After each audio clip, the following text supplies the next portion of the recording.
Hey up guys, I'm Mason, the blind wrestling fan, and this is my TLC 2020 review. If you enjoy this episode, you know what to do. I just got done watching TLC, the final pay-per-view of 2020, and what a mixed bag it was. This is going to be a weird one to talk about because there were some parts that I really liked and some parts that I absolutely hated. These style of pay-per-views are always a little bit confusing for someone like me. As a blind wrestling fan, I feel like these sort of massive, chaotic stipulation matches are always just that little bit less impactful because I can't see the weapons shots, the nasty bumps, and it's weird to say considering that we had War Games just a few weeks ago that I absolutely adored as a pay-per-view. The War Games matches were just so much fun, but then at the same time, this pay-per-view just didn't really do it for me in a lot of places. Let's get to what happened though, and when we get to the points that I hated, oh boy, you're gonna know about it. We kick off with the TLC match for the WWE Championship as Drew McIntyre defends against AJ Styles. I was kind of excited for this match just because I knew that these two would be able to put on some great stuff, but at the same time, storyline wise, I just had no interest. Styles goes right after Drew's knee, a clever tactic from the veteran trying to neutralise the big man's ability to climb. He's on top of Drew for a little while, but Drew starts fighting back. He hits chops and he sends AJ for a ride. Ah, Tom, you're on commentary. Great. Drew hits a back body drop and then he sends AJ just clattering into a table and it sounds nasty. Drew's in control again and he dumps AJ on the barricade, ribs first and then face first. He sets up a ladder but AJ gets back into it, takes a chair to Drew's leg and stops him from climbing. Fast forward a few minutes and AJ sets up for the Styles clash. Drew counters and ends up hitting the future shot DDT, but his advantage doesn't last long. AJ gets a chop block and locks in the calf crusher using a ladder to make it even more painful. He gets a chair and he just hits Drew with it over and over before locking in the calf crusher again. Drew fights back into it momentarily, but AJ goes back to the leg and then just nails him in the face with a ladder. Now it's Drew's turn with the chair. He hits AJ, tries to set up a table, but Styles gets a sneaky drop toe hold, sending Drew face first into the rungs of a ladder. Styles goes for the phenomenal forearm, but Drew catches him, hits overhead belly to belly, sending Styles spine first into the ladder, but because he's not taking as much damage as Drew, it doesn't take long for him to try again, and the second time he connects with the forearm. At this point, Styles thinks that he's got this match won. He begins to climb the ladder, but Drew comes after him and sends him flying over the top rope and through a table that's set up ringside. Drew begins to climb himself, but then The Miz arrives with his Money in the Bank briefcase and John Morrison as backup. They send Drew crashing through a table of his own, and with both men down, Miz cashes in, inserting himself into the match. It's now a triple threat, and he's got the coast clear to win this match. But he doesn't. Omos gets involved and sends Miz through a table this time, and Morrison is the last one standing along with Omos. He smashes a chair over the back of Omos, but it has little to no effect, and Omos just chases Morrison away. Drew and Styles have both recovered enough to start racing up the ladder, and then The Miz joins them. And after this, everything gets a little bit confusing. I'm not gonna lie, along with everyone just falling off ladders and Tom desperately trying to call this match and doing a terrible job of it, I just got a little bit lost. The result though is in the end, Drew gets a claymore and slowly climbs the ladder and gets the title and retains and is still the WWE Champion. Overall, I thought that this was a pretty decent opening to the show. I really enjoyed AJ being the smart veteran, repeatedly going after Drew's leg. I thought it was a pretty good through line for the match. At times, I actually thought that Styles was going to win this. I thought that he was just going to outsmart Drew here, and Drew was going to end up losing and maybe transitioning into a feud with Sheamus. And then when The Miz came out, I actually bought into that cash-in, and I thought for a second that Miz was going to walk out as the champion.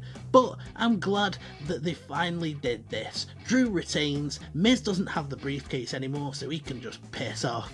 And we can possibly see a continuation of the Drew AJ feud, because this match showed me that they can have something really special, and I don't think that I'm ready for it to just be over. Next up, Sasha Banks defends a Smackdown Women's Championship against Carmella.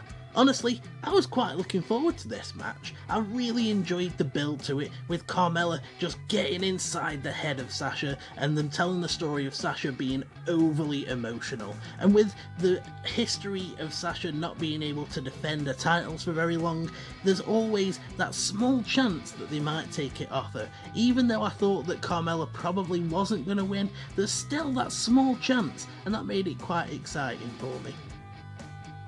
Early on in the match, Sasha gets sent into the steel steps. Carmella gets her back in, goes for the cover, but Banks kicks out, so Carmella stomps her and goes for the cover again. Sasha starts fighting back into it. She ends up hitting a Meteora, but it only gets her a 2 count.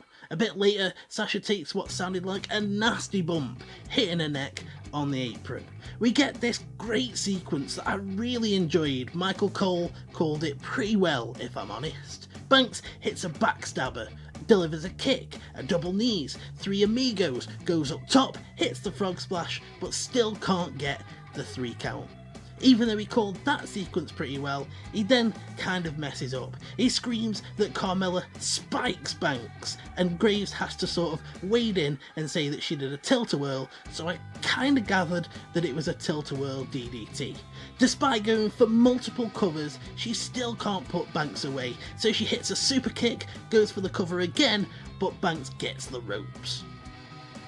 They go back and forth, trading pinfall attempts. Eventually, Carmella locks in the Code of Silence. Sasha tries to counter with the bank statement, but she can't get it in, so instead she pins Carmella's shoulder, forcing her to break the hold.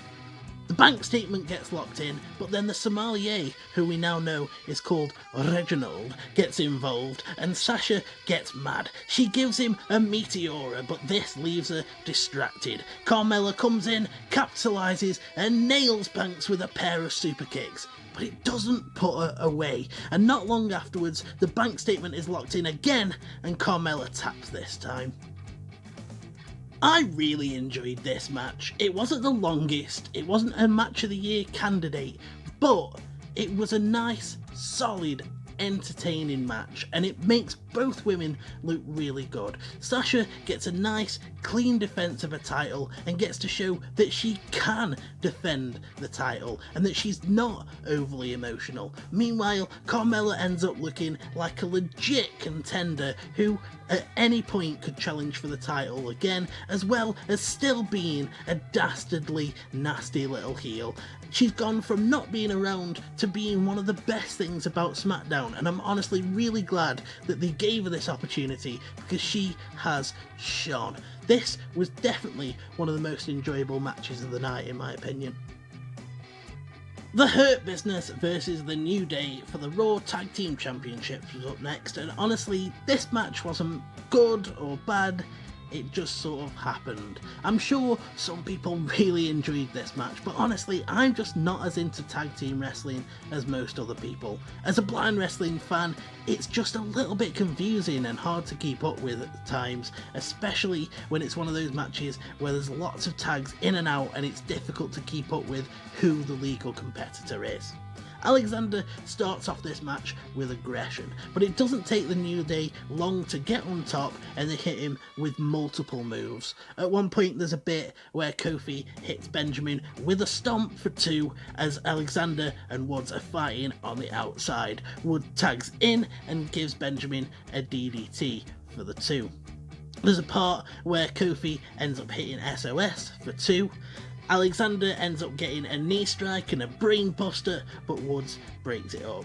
In the end, Benjamin gets a superplex, he's getting ready to put Kofi away, but Alexander tags himself in, hits the lumbar check, and picks up the win for the Hurt Business. So my question for you guys is, what's next for the Hurt Business? They have the US and the Tag Team Championships, so are they going to turn their attention to Drew McIntyre? And if they do, should it be Bobby Lashley or MVP that challenges him?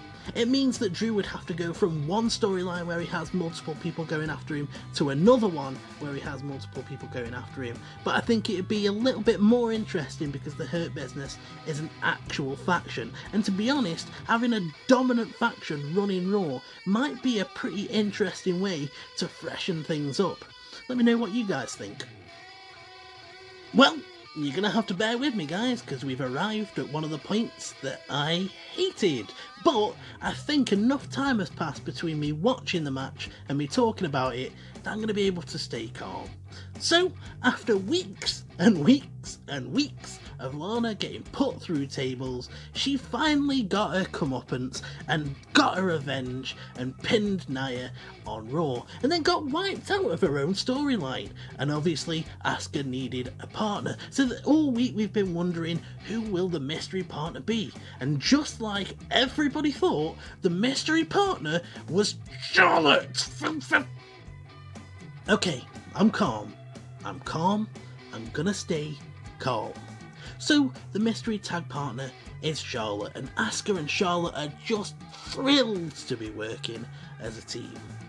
Not much happens in the early part of the match. Asuka and Charlotte just tag in and out, and they're working pretty well as a team. But eventually the heels take control of the Raw Women's Champion and they isolate her in their corner. They send her into the post, into the barricade, they're ragdolling her around and she desperately needs help, so she tries for the hot tag for the far superior Charlotte Flair. Shayna tries to put a stop to it, but it doesn't work and Charlotte comes in and starts dealing out chops. She goes after Nia's knee, hits her with a big boot for the 2. Shayna tries to pull Nia to safety, but Asuka wipes her out and Charlotte hits an absolutely perfect moonsault. I didn't see it, but I know that it was perfect.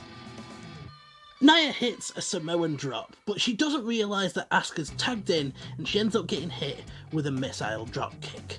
It ends up being Asuka and Shayna. Shayna goes for the Kirifuda clutch, but she can't get it in, and Charlotte ends up tagging in. Shayna, who of course is nothing compared to the in-ring talent of Charlotte Flair, gets locked in the figure 8, but Nia saves her from it. Shayna goes for the Kirifuda clutch on Charlotte this time, but Charlotte rolls through into a pinning combination. Shayna kicks out, and then Charlotte hits natural selection for the win.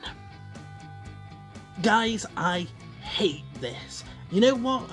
I don't have sponsors, I'm not monetized, so nothing's gonna happen here. I fucking hate this.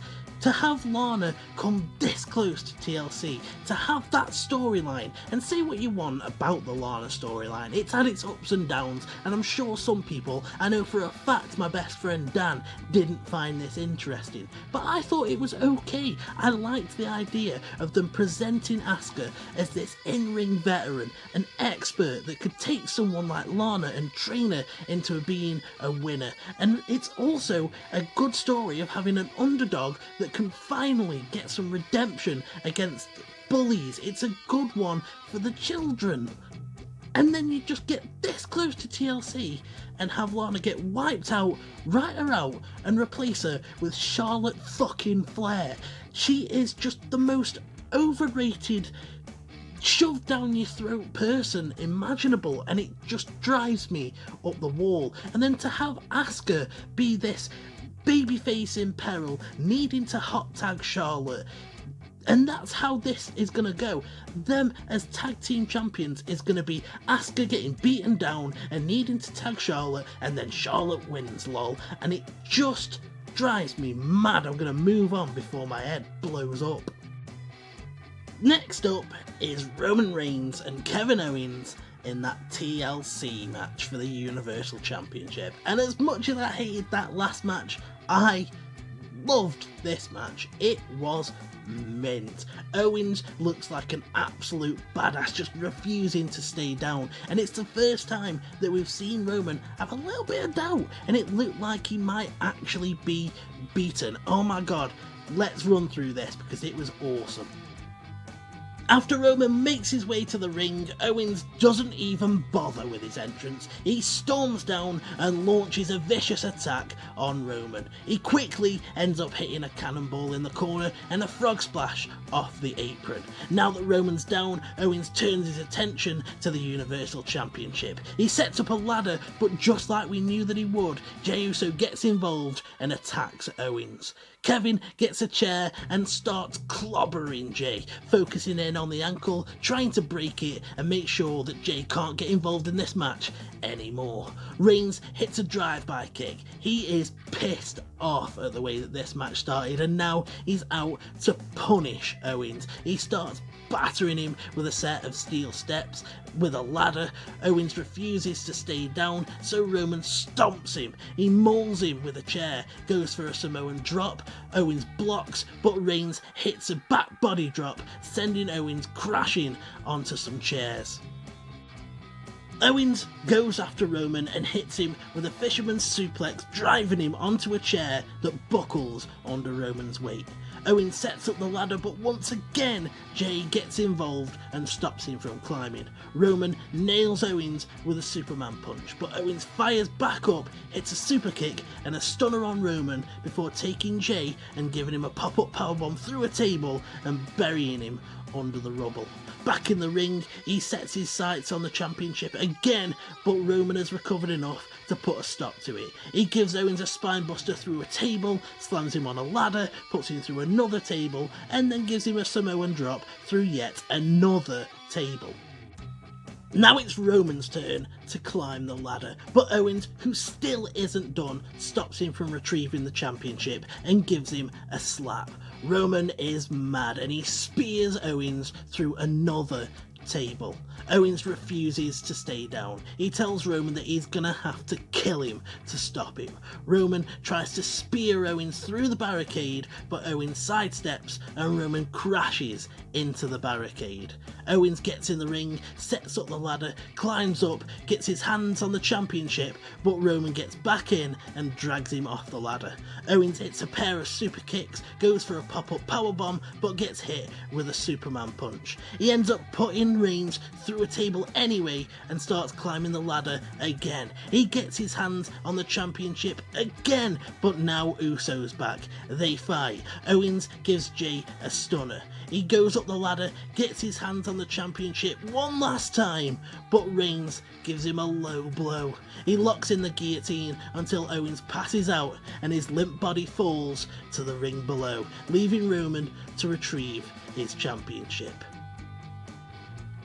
What an absolutely amazing match. It was by far the best match of the night, and I'm going to pay it the highest compliment that I can think of. This wouldn't have felt out of place on a takeover. Owens looks mental here, firmly in Johnny Gargano territory, refusing to stay down no matter what he got hit with. I don't normally react to wrestling audibly because I watch it alone, but when Roman hit that low blow, I went, oh, you piece of shit. Considering that I've never been the most devoted Kevin Owens fan, this storyline has completely changed my opinion, and now he's one of my favourite things, especially on the main roster. I hope this story isn't finished. Considering how personal it's been and how the match ended, there's definitely more juice that they can squeeze out of this. Up until now, I've been one of the people that thought that Big E should be the one to win the Rumble and face Reigns at WrestleMania, but at this point, I think that I would love Owens to not learn his lesson, to not leave Roman alone, to go into the Royal Rumble and eliminate people and face Roman at WrestleMania, because there is untapped potential here. There's so much they can mine, and I'm not ready for it to be over. What a match. Mate, I wish that was the main event. I wish that we could end on a positive note, but unfortunately that match was the golden nugget in a shit sandwich between the Charlotte return and this Firefly Inferno match between Randy Orton and The Fiend, where the aim is to set any part of your opponent on fire, and I hated it. I hated it, and I hated the end of it.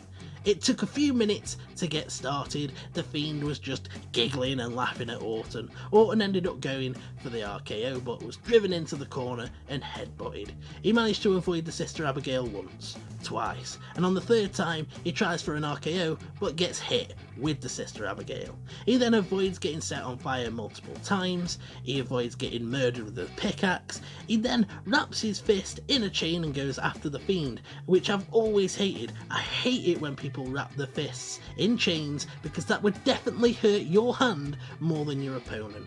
In the end, he advertises the RKO, gets hit with the mandible claw, fights out of it and sets the Fiend on fire. Not content with winning the match, Orton goes and retrieves some gasoline and he pours it all over the Fiend and then sets the Fiend properly on fire as commentary scream at him not to do it.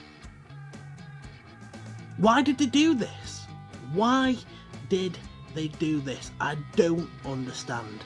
When Bray Wyatt first debuted this Fiend character, there was the potential there for it to be something special, something different, genuinely creepy, and something that properly stood out from everyone else. You want someone to replace The Undertaker? That right there is what could replace The Undertaker if you'd have done it right. But instead, they had him lose the championship before. They had him just do nothing for so long and then go up against Randy Orton, and we all thought, this is it. This is where the Fiend can finally get some revenge. He can finally pay Randy back for burning down the Wyatt compound. But no! He ends up getting set on fire. So no longer does he seem like this demonic entity, this unstoppable force. He gets humanized. It just seems like it's Bray Wyatt dressed up. And now they've acted like he's been set on fire and like Randy is this horrible psychopath for doing it.